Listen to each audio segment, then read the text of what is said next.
आगे बड़ा ही सुंदर प्रसंग आया। जैसी गोपियां आई उन्होंने यहाँ पर कहा, स्वागतम ते महाभाग, स्वागतम वो महाभागा, प्रियम किम करवाणि वा, ब्रजस्य अनामयं कश्चित् ब्रूतागमन कारणम। उन्होंने कहा कि हे महाभागा, हे गोपियों, आपका स्वागत है। अच्छा, आपके लिए क्या हम करें जो आपको अच्छा लगे, ये भी बताओ। जिसके आजकल पूछ लेते, महाराज ठंडा लोगे कि गरम, चाय बना देगी कॉफी, थोड़े दोपहर हो गई, महाराज भोजन लोगे क्या लोगे? तो प्रियम किम करवाणि वा, आपका क्या प्रिय करूं। अब ब्रज से अनामयम कश्चित, ब्रज की अनामय माने कुशलता क्या है, आमय माने होता है रोग, रोग में तो कुशलता होती नहीं है। अनामय माने निरोगता। एक तरह से पूछा जाए कि ब्रज की निरोगता कैसी है, तो निरोगता शब्द का अर्थ ही कुशलता से ही लिया जाता है। ब्रजस्य अनामयम कश्चित्, ब्रज की कुशलता क्या है बताओ। लेकिन एक बात और बताओ, ब्रूत आगमन कारणम, आने के कारण को बताओ। एक बात बताओ, तुम्हें कोई बड़े प्रेम से निमंत्रण दे, ठीक है, हमारे यहाँ तुम 6 तारीख को पधारना, हमारे लड़के का जन्मदिन है, आप हमारे यहाँ आना, केक कटेगा, भोजन होगा, सब कुछ होगा, आना, आपका स्वागत है, निमंत्रण है। आपने कह दिया ठीक, आप 6 तारीख को पहुँच जाओ। तो पूछा जाए, माता जी आइए आइए आइए, आपकी क्या सेवा करूं, और बताओ घर के क्या हालचाल है। लेकिन आप ये बताओ, आई किस लिए हो, ले कैसा लगेगा। भगवान ने पहले बंसी से बुलाया, और जैसे ही ब्रज की गोपियां आ गई तो कहने लगी, बताओ पधारने का कारण बताओ। ले सारी गोपियां वहां खड़ी होकर कहने लगी, ये क्या कह रहे हैं, नाम ले लेके तो बुला रहे हैं, और अब कह रहे किस लिए आई हो। अब ये तुम बताओ किस लिए बुलाया है, हमसे पूछ रहे हो किस लिए आई हो। यहाँ भगवान का प्रवचन शुरू हो गया। कहने लगे, रजन्येषा घोर रूपा घोर सत्व निषेविता।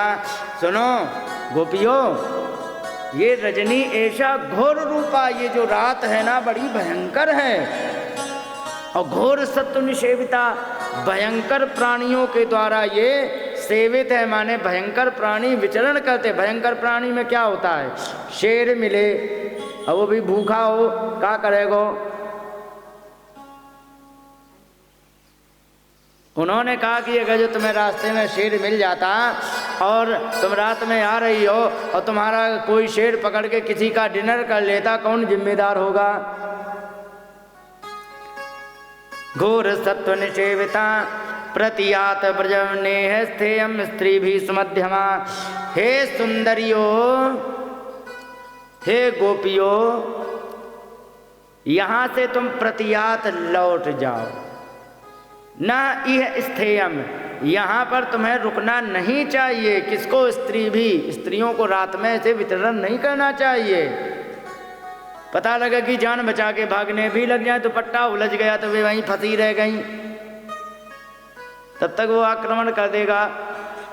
1000 समस्याएं होती हैं, इसलिए तुम्हें यहाँ नहीं रुकना चाहिए, तुम लौट जाओ।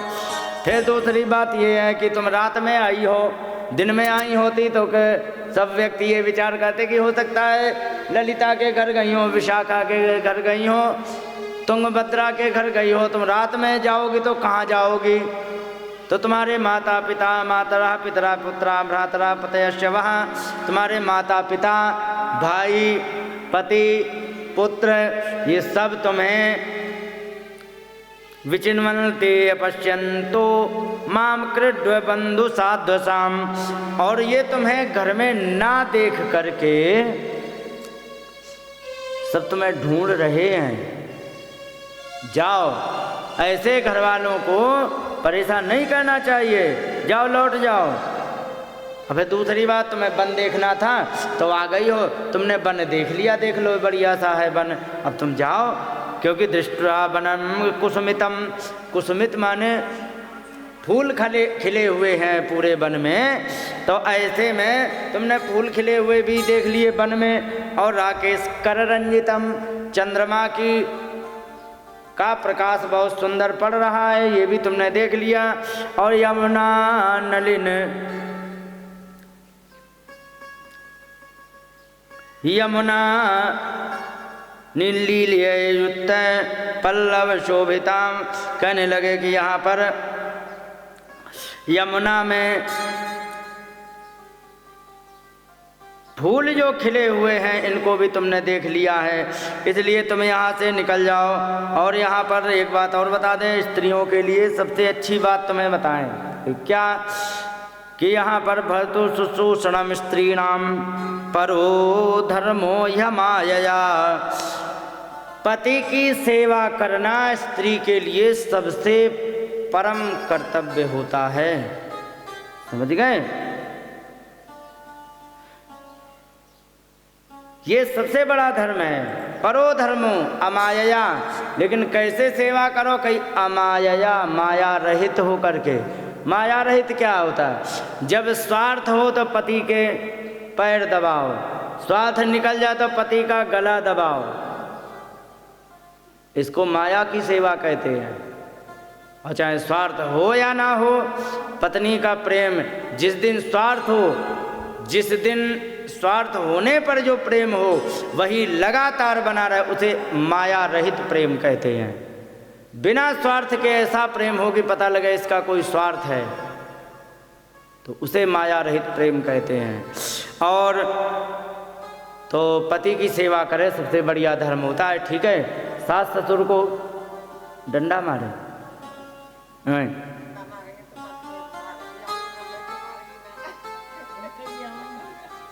तो यहाँ पर भगवान ने कोई भी कॉन्सेप्ट अधूरा नहीं छोड़ा।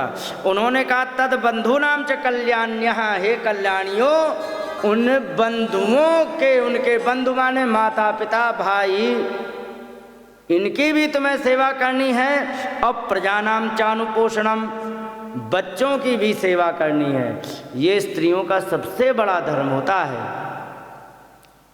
और पति कैसा भी हो, दुष्शीलो दुर्भगो वृद्धो जड़ो रोग्य धनो पिवा, बुरा स्वभाव हो, लड़ जाता हो बिना बात के, दुर्भगा भाग्य साथ न दे रहा हो, वृद्धो बूढ़ा हो गया हो, जड़ो, जड़ माने कुछ जानता ना हो, रोगी हो, अधनो पिवा निर्धन भी हो, ऐसा भी यदि पति हो तो भी पति स्त्री भी न हातव्य हो। ऐसा भी पति स्त्री को कभी त्याग नहीं करना चाहिए, ध्यान रखना। लेकिन लोकेप तो भी अपातकी, कहने लगे शर्त एक ही है, क्या? वह पति पापी नहीं होना चाहिए, बस। पापी पति है तो फिर अगर जो वो उसके साथ तुम रहोगे तो वंशनाश पक्का तुम मान लो। समझ गए? हमारे यहाँ बहुत बढ़िया उदाहरण है, विकास दुबे थे, जैसे खुद वैसी ही पत्नी मिली थी, सब जेल में पड़े हैं।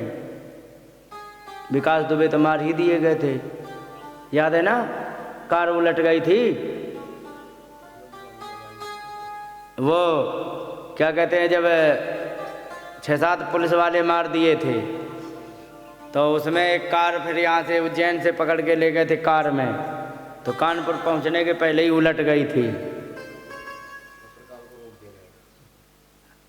भाई ऐसे को अब उसको रोका ना तो क्या करें? फालतू में ट्रायल चलाओ, ट्रायल चला करके भारत की भोली भाली जनता का दिया हुआ टैक्स उन पर बर्बाद करो, जो दुनिया बर्बाद करने में लगे हैं। अच्छा है, ठीक है, बढ़िया है।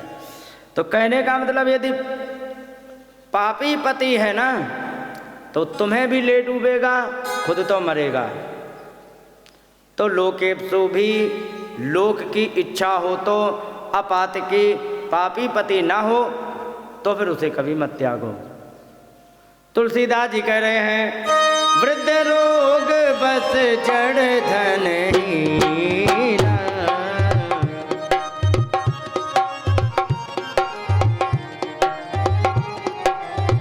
अंध बधिर क्रोधी अति दीना,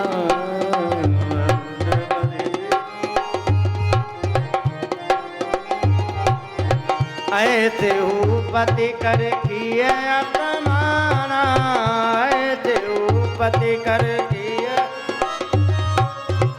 नारी पाव जमपुर दुख नाना, नारी पाव जमपुर दुख नाना।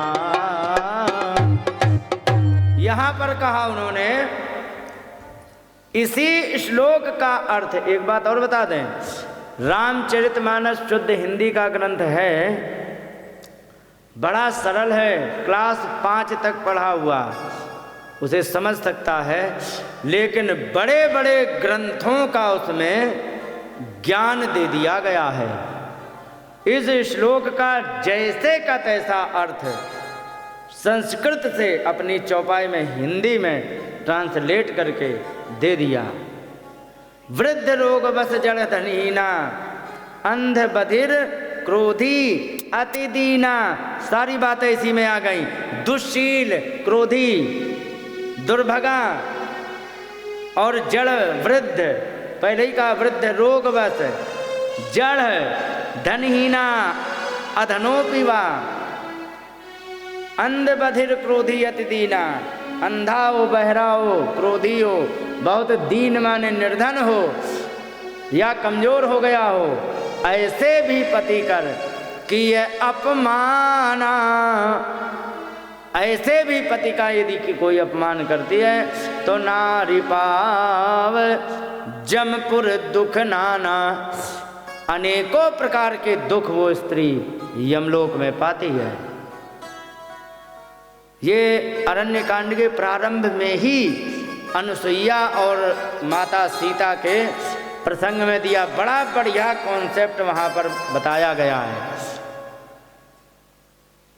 जो सर्वश्रेष्ठ क्लास की जो पतिव्रता स्त्री होती है उसका क्या सिस्टम होता वहां वर्णन किया गया है। यहाँ लिखा है, उत्तम के बस, उत्तम के अस बस मन माही,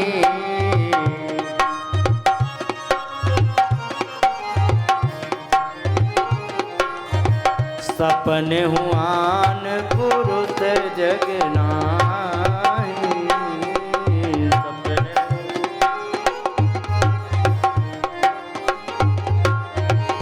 मध्यम परपति देखहि कैसे, मध्यम परपति देखहि कैसे, दाता पिता पुत्र निज जैसे, भ्राता पिता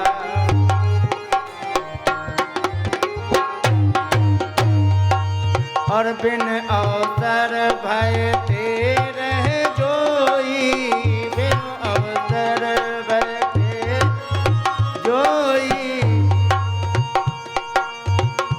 बिन अवसर भय तेरे जो स्त्री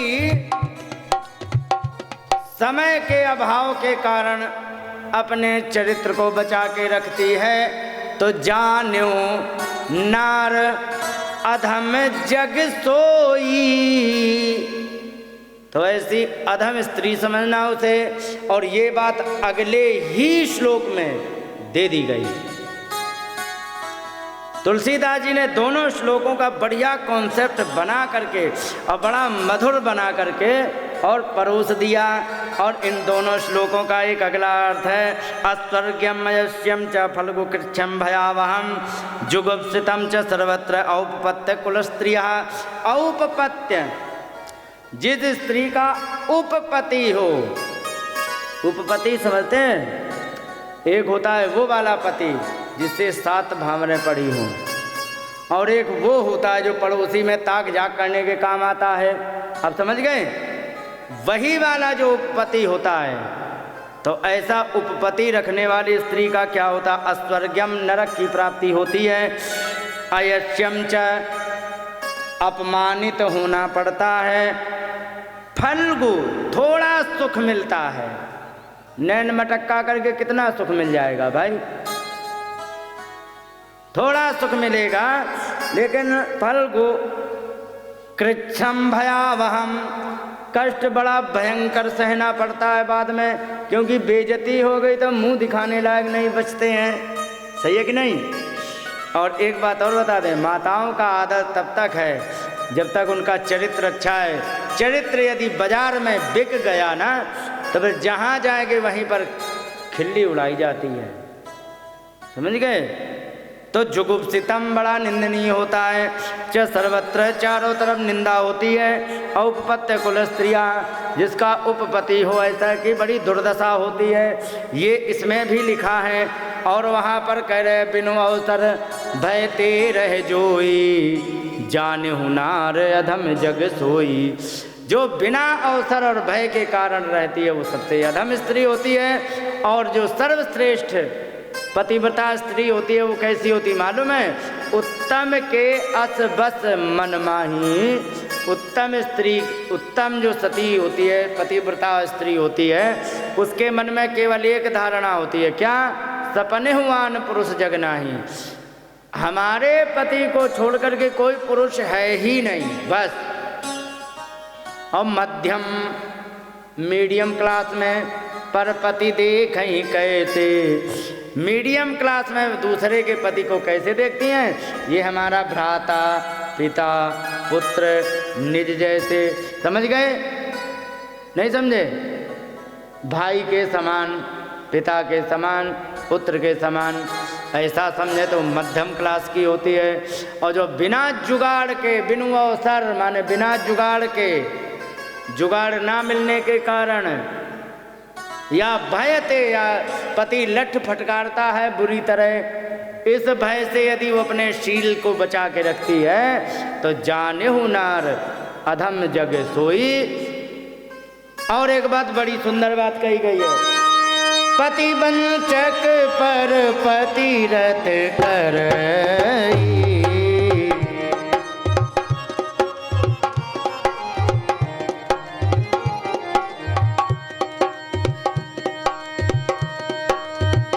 रौ रौ नरक कोट सत परई, रौ रौ नरक कल्प सत परई। कहने लगे कि जो अपने पति को धोखा दे करके दूसरे से प्रेम करना शुरू कर देती है तो रौ रौ नरक में उसे सैकड़ों कल्प के लिए जाना पड़ता है। समझे? सैकड़ों कल्प के लिए। कल्प कितना बड़ा होता है मालूम है? 14 मनवंतरों का एक कल्प होता है, जिसको ब्रह्मा जी का एक दिन कहते हैं। अब एक कल्प, एक मनवंतर कितना बड़ा होता है ये भी सुन लो। जब 71 बार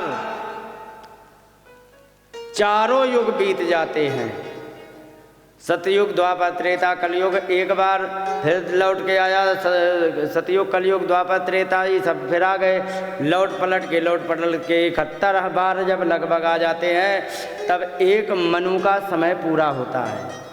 और जब 14 मनु बीतते हैं तब ब्रह्मा जी का एक दिन होता, उसी को कल्प कहते। तो रौ रौ नरक कल्प सत परई, सैकड़ों कल्प के लिए उसे रौ रौ नरक में जाना पड़ता। रौ रौ नरक समझते हो?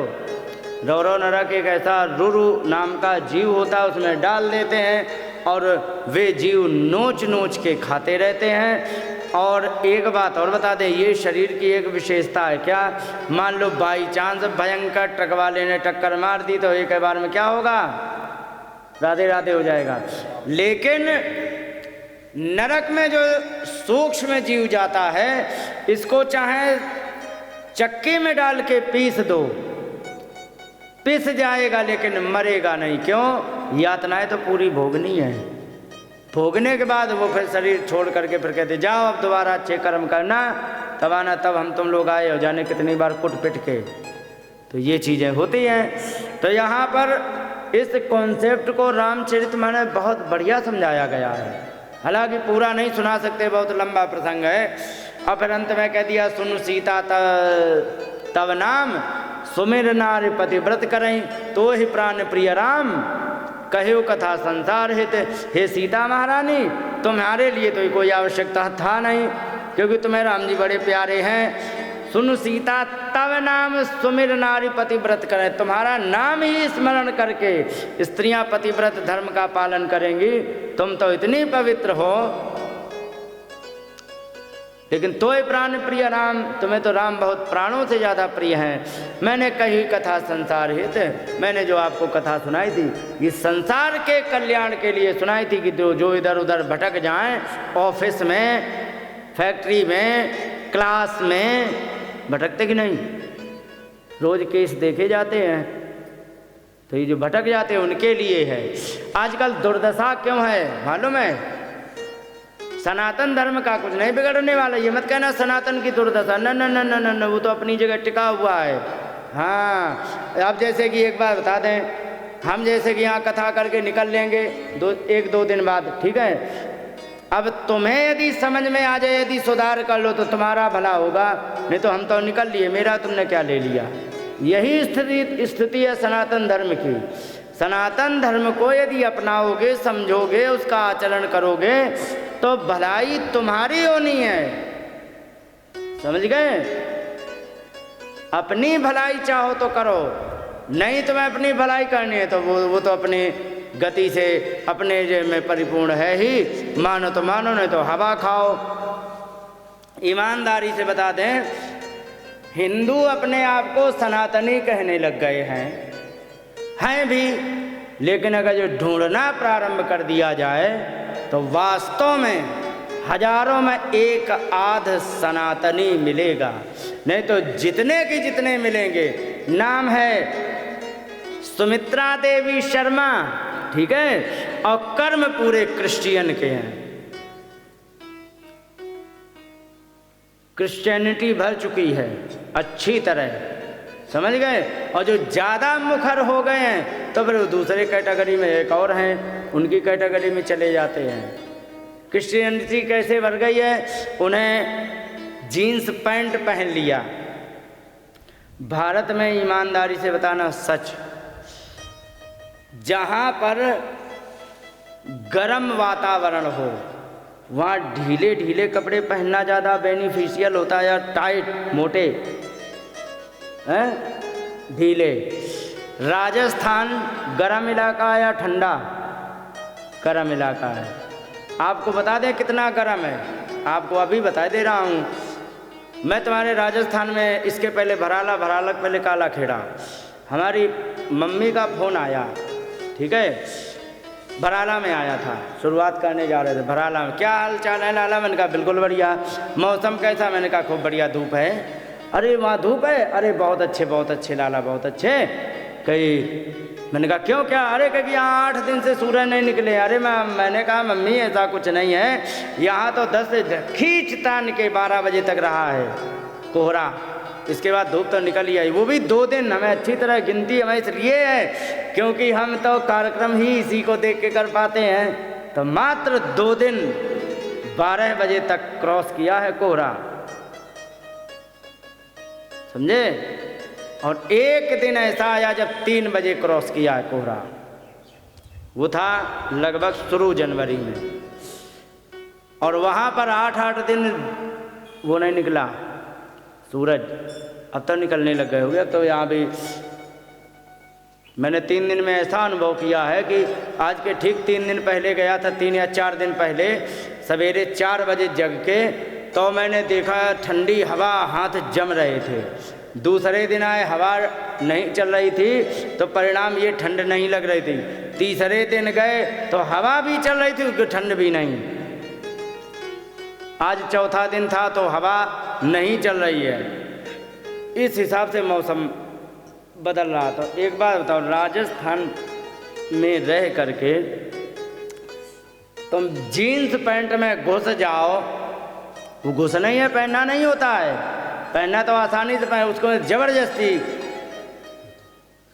एक आध लड़के ऐसे थे हमारे साथ, वो जीन्स पैंट उतारने के चक्कर में जाने क्या क्या साथ में जीन्स खींचे लिए आता है और लेट के उतारना पड़ता है। ऐसे ऐसे हैं जीन्स। तो ईमानदारी से गर्म इलाके में अगर जो इतना टाइट कपड़ा तुम पहन लोगे तो ईमानदारी से बताओ पसीना अंदर अंदर रहेगा कि नहीं। और पसीना क्यों आता है मालूम है? बॉडी टेम्परेचर को मेंटेन करने के लिए। क्योंकि जैसे ही पर्यावरण गर्म हुआ पसीना तुरंत शरीर ने छोड़ दिया, क्योंकि 37 डिग्री पर एकदम कांस्टेंट टेम्परेचर रहता है शरीर का। इससे ना तो 1 डिग्री कम ना ही 1 डिग्री ज़्यादा हो सकता है। और जैसे ही बाहर का पर्यावरण हो गया 38-39, तुरंत पसीना फेंक करके उसको, ताकि हवा लगे और इसी हवा से शरीर 2 डिग्री टेम्परेचर को कम कर ले। और तुमने पहन रखा है जीन्स, वो पसीना दे रहा है। ईमानदारी से बताओ वो ठंडा करेगा या वहीं पर पिचपिचाएगा? बताओ फिर इन्फेक्शन होंगे कि नहीं? अच्छा, उनको क्यों आवश्यक है? वे जो क्रिश्चियन लोग पहनते हैं उनको कोई दिक्कत नहीं, क्यों? अच्छा एक बात बताओ, क्रिश्चियन लोग ज़्यादातर रहते कहाँ हैं? भारत में नहीं है। भारत में तो वैसे ही हैं भूले भटके 2-4 क्रिश्चियन रहते हैं। ज़्यादातर रहते हैं अमेरिका में, ब्रिटेन में और रूस में, और जर्मनी में भी क्रिश्चियनिटी है, और आसपास के फ्रांस वगैरह। और यहाँ का तुम आज भी अगर जो इंटरनेट पर टेम्परेचर सर्च करो, आज भी तो अभी भी अगर जो माइनस में नहीं होगा तो प्लस में भी नहीं होगा, ये गारंटी है। या 0 होगा या माइनस में होगा। चाहे तुम ब्रिटेन का देख लो, चाहे अमेरिका का देख लो, चाहे तुम फ्रांस का देख लो, चाहे जर्मनी का देख लो, आज भी चेक कर सकते हो। तो अगर जो इतना टेम्परेचर डाउन है कि जहाँ पर 0 टेम्परेचर, पानी फेंको उड़ जाए, और वहाँ पर अगर जो मोटे कपड़े ना पहने तो स्किन चटक जाएगी कि नहीं ठंड में? कभी अनुभव है ऐसा कि स्किन चटकती है? 2010 में मुझे अनुभव है। 2010 में इतनी ठंड पड़ी थी वृंदावन में कि हमारे हाथ ये करेला की तरह फट गए थे ठंड में, समझ गए? चटक जाते बुरी तरह। इसीलिए देख लेना, ठंड में ग्लो खत्म हो जाता है, सूखा रूखापन आ जाता है। क्यों आ जाता है? क्योंकि इसमें ठंड में स्किन सूखती है, चटकती है, समझ गए? तो अगर जो वे जीन्स पैंट नहीं पहनेंगे तो उसकी स्किन चटक जाएगी। और जहाँ पर 38 डिग्री टेम्परेचर है, ईमानदारी से बताओ, वहाँ पर अगर जो कोई जीन्स पैंट पहनेगा तो बताओ ये पढ़े लिखे मूर्ख कहे जाएंगे या नहीं? क्योंकि ध्यान रखो, प्रकृति के साथ सामंजस्य बना के चलोगे ना, बड़े सुखी रहोगे। और प्रकृति से जैसे ही तुम हटे सो तुम्हारी दुर्दशा शुरू, समझ गए? तुरंत दुर्दशा शुरू हो जाएगी। तो मैंने देखा है, तो इसलिए नाम के बचे हैं सनातनी, 1000 में 1 आध जो सनातन धर्म को वास्तव में पालन करता है। बहुत ज़्यादा भारत के अंदर 100-200 बचे होंगे सनातनी, नहीं तो सब नाम के हैं। कुमावत, तंवर, शेखावत, शर्मा जी, वर्मा जी, सोनी जी, सैनी जी, नाम के मात्र, समझ गए? मात्र नाम के। और उनसे खुद पूछ लिया जाए उन्हीं से कि तुम्हारी परंपरा में पहले क्या होता था? ईमानदारी से बताओ, आप लोग तंवर के कितने, सब तंवर के बैठे हो, तुम्हारे घरों में तुम्हारे पतिदेव का जनेऊ संस्कार हुआ था? नहीं हुआ था। काहे कि तुम तंवर हो? बताओ। जबकि शास्त्र कहता है ब्राह्मण, क्षत्रिय, वैश्य, इन तीनों को यज्ञोपवीत करवाना चाहिए। काहे कि नाम के तंवर बचे हो कि लिख लो, मन बहलाने के लिए गालिब ख्याल अच्छा है, दोजक और जन्नत की हकीकत मुझे मालूम है। मन बहला लो कि हम साहब तमर हैं, हम शेखावत हैं, हम ये हैं, हम सोनी हैं, कि हम अग्रवाल हैं, कि हम शर्मा जी हैं, कि हम मिश्रा तिवारी जी हैं, नाम बहला लो। समझ गए? मन बहला सकते हो, वास्तव में लिख देने से कुछ नहीं। एक बात बताओ, अब आपसे एक बात पूछें, तुम्हारे गांव का सरपंच हो, जो भी हो हमें नहीं पता है, कोई सरपंच है, सरपंच का पद तो उसे दे दिया गया, लेकिन काम एक और ना करे। सरपंच आदरणीय है या निंदनीय? पता है नहीं तुम्हें? नहीं है, निंदनीय है। तो तुम अपने संस्कार पूरे नहीं कर रहे, तो तुम सच बताओ अब इसी बात को लेकर के। इसीलिए पतन हो रहा है, हर जाति का पतन है। इसीलिए कहते अरे साहब हमसे क्या गलती हो, गलती के अलावा क्या किया ये बताओ। हर जगह गलती कर रहे हो, अपने संस्कार भूल गए। अच्छा इतने में बताओ, पितृतर्पण कौन कौन करता है, किसके किसके घर में होता है? पितृतर्पण कहीं नहीं होता ना, बस हो गया, यही है यही बात है।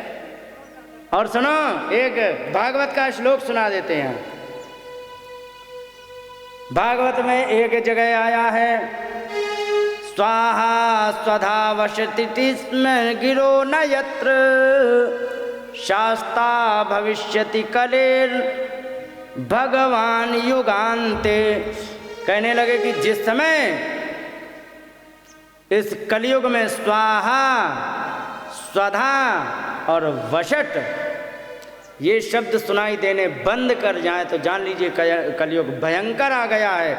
अब ये बताओ, स्वाहा क्या होता, स्वधा क्या होता, वशट क्या होता, बताओ। क्यों नहीं पता है? मालूम है, क्योंकि होता ही नहीं है। स्वाहा माने अभी हवन करने आएंगे तो क्या करेंगे? इंद्राय स्वाहा करेंगे कि नहीं? और स्वधा करते हैं पितरों के लिए, और वशट किया जाता है देवताओं के लिए। देवताओं को तर्पण दिया जाता है तो वशट बोला जाता है, पितरों को तर्पण किया जाता है तो उनको स्वधा बोला जाता है, और जब हवन किया जाता है तो स्वाहा बोला जाता है।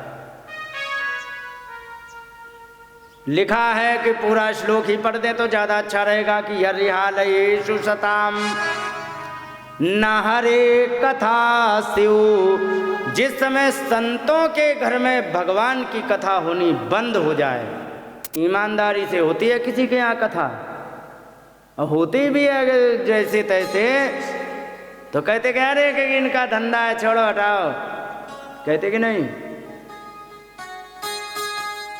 यर्हालयेष्वपि सताम न हरे कथा शिव पाखंडिनो द्विज जना वृषला नृदेवा।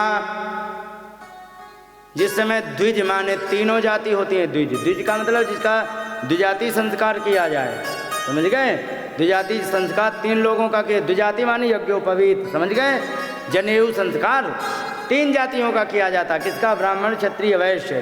तो पाखंडिनो द्विज जना, ये द्विज लोग पाखंडी हो जाएं, और वृषला नृदेवा, वृषल कहते शूद्र, और वो जब राजा बन जाए, द्विज लोग पाखंडी हो जाए, शूद्र राजा बन जाए। बन रहे हैं ना, सब कुछ हो रहा ना, एक एक चीज घट रही है। स्वाहा स्वधा वशट इति स्म गिरो न यत्र।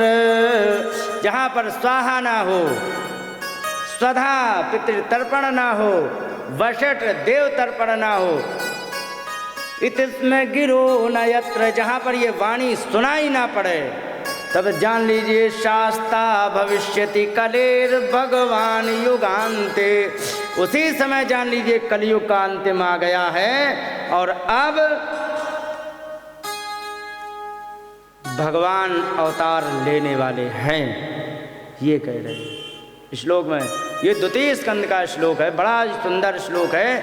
कलयुग की पहचान बताती कि इस समय भगवान अवतार लेंगे, तो ये बातें हैं। तो कहने का मतलब कलयुग का प्रभाव तो दिख ही रहा है, नाम मात्र के बच गए, ठीक है।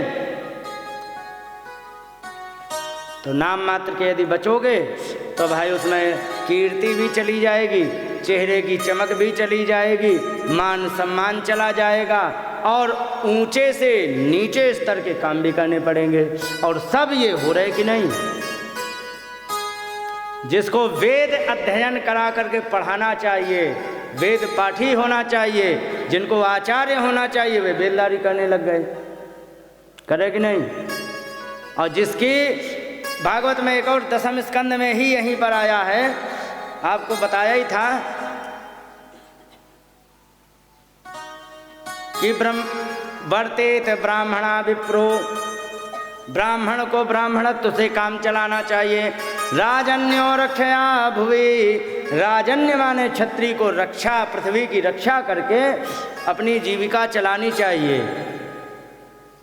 वैश्यस्तु वार्तायाम, वैश्य को वार्ता माने व्यापार करना चाहिए। जीवेत शूद्र द्विज सेवया, और शूद्र को इन तीनों की सेवा करके और इसके बाद अपनी जीविका चलाना चाहिए। आजकल भगवान की दया ऐसी भई है कि सब सेवा करने लग गए। एक बार बताओ, तुम कितने पढ़ रही हो? हैं?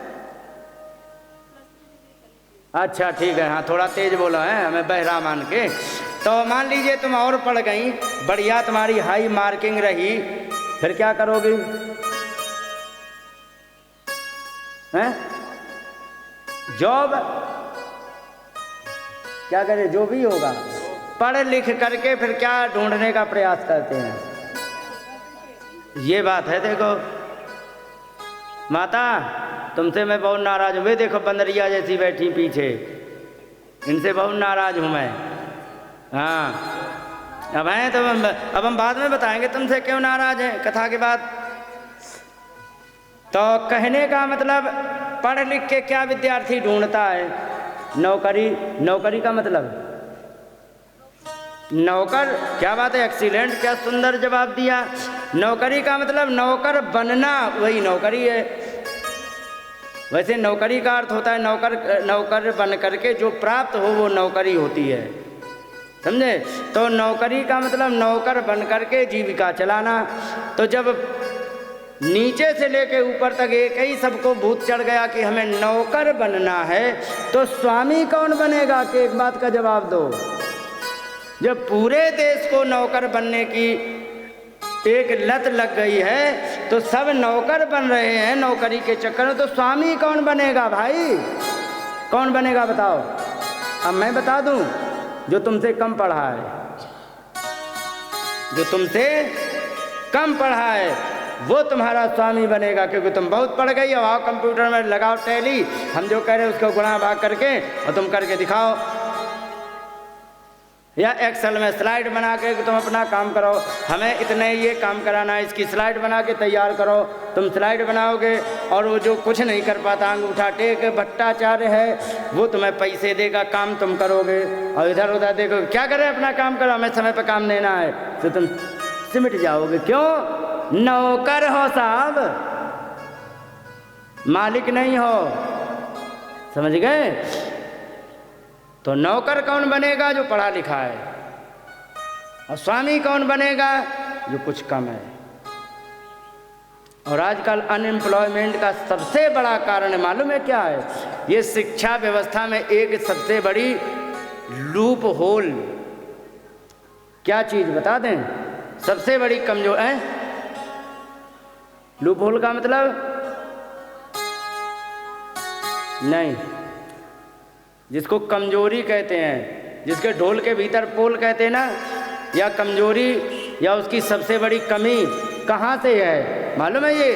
ये कमी आ रही है कहाँ से? कि व्यक्ति पढ़ा लिखा बहुत हो रहा है, सब पढ़ रहे हैं ईमानदारी से, प्रैक्टिकल में कुछ नहीं। तुम्हें गाय का दूध निकालना आता है? क्योंकि कंप्यूटर तो देख लिया था उस दिन तुम्हारा। रोटी बनानी, खानी भी, अच्छा खानी ज़्यादा आती कि बनानी ज़्यादा आती है?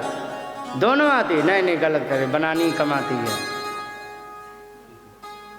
तो कहने का मतलब है विद्याओं से व्यक्ति दूर हो गया, रट के घूम रहा। ध्यान रखो, थ्योरी बगैर प्रैक्टिकल के कभी भी सक्सेस नहीं होती, ध्यान रखो। अब आपको एक उदाहरण दे दे। वृंदावन में एक बाबा जी हैं, नाम है सुरेंद्र मुनि। शायद उनकी बिहार या उधर बनारस साइड की जन्मभूमि। महात्माओं से पूछा नहीं जा सकता ना कि तुम किस परिवार में जन्म लिए हो या किस जगह से आए, नहीं पूछा जा सकता, सन्यासी है। आपको बता दें, इतने अनजान हैं कि अंग्रेजी नहीं पढ़ पाते हैं, हिंदी पढ़ लेते जैसे तैसे। और होशियार कितने हैं। एक माता जी थी, कैसी थी, बिल्कुल बूढ़ी, उतनी बूढ़ी कोई नहीं है। तो उनकी माता जी को उनके लड़के ने, जो बम्बई में रहता था, वो माता जी रहती थी वृंदावन में, उनको एक एप्पल का टैबलेट दिया गया। और क्यों दिया? उसने कथा वगैरह डाल करके दे दिया, इसमें तुम कथा देखते रहना।